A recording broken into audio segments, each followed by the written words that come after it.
So with the price action trading, into eyenzakalayo ngitrader i-continuation ye-release data from i-London session. So i-London umuntu trader previous price action ye-London session open. So umuntu ulinda ukuthi kuvule i-London session open, then umuntu analyze i-market behavior ye-London session open, then ngitrade i-continuation from i-crossover to i-London session to i-New York session.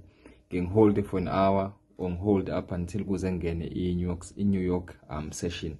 So i-London session open kuba u7 and 8 ekuseni. So lapho kuna seqala khona umnotho wase UK. Sekwenziwa ama calculations, umnotho uyaqala, usuku luyaqala, that transactions asukenzeka. Lapho khona ke kuvela khona ukuthi either i-currency yase England yagain strength or not. Zonke lezo zinto umuntu ukwazi ukuthi azibone through noma nge-price action esuke khona kwi-forex trading market.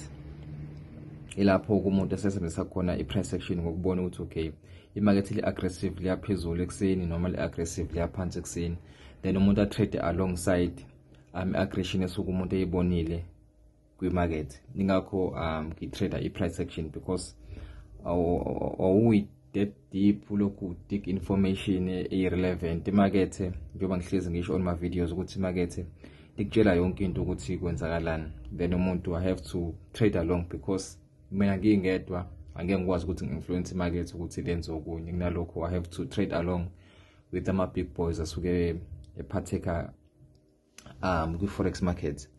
Okay, so umuntu trade i-London session, umuntu trade i-continuation ye-London session open inesikhathi ngitrader ngaso kuba 1 PM.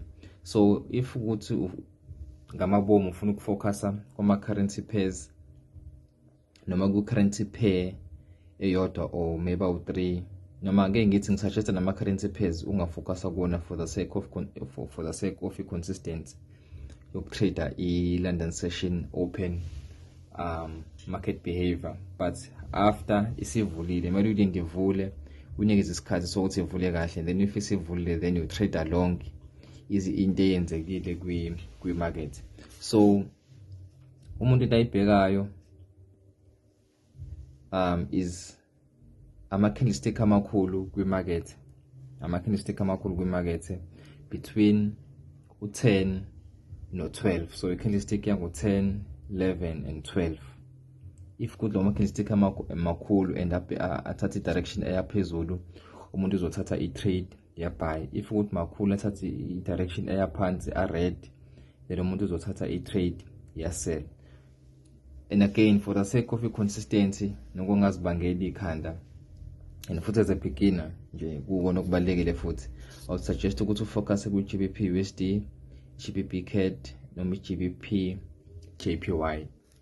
Ulinde le price action engishoyo eyenzakalayo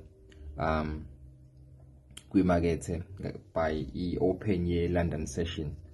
So uzoyilinde i-London session ivule.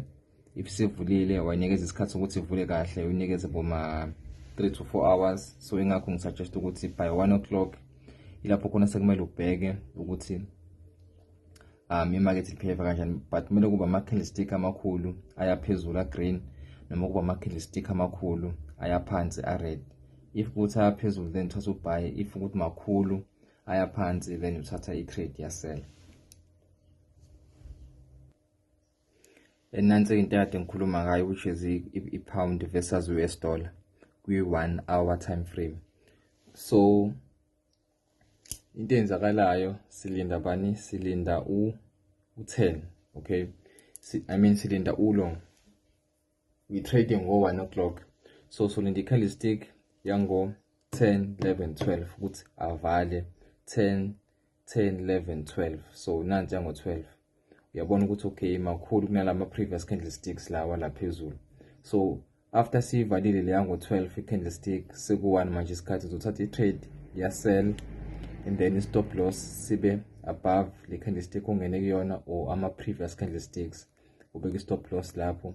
You might hold for an hour or 2 hours or hold kuze kushaye isikhathi se-New York session if possible. So i-price action iba kanjani? Kumele kube ama-candlestick amakhulu ango 10, 11, 12, then ngo-1 o'clock usutrader i-continuation ye-direction. In example, let's look for another example. Okay, so la we have 10, 11, 12. Uyabona ukuthi lama candlestick lawa makhulu kunalama previous candlesticks. So after i-close yale candlestick leyo umuntu ebezothatha i-trade yabani, i-trade ya-buy, and ngibeka i-stop loss just below, and then imakethe la lithathile liyenzile i-continuation to ama higher prices.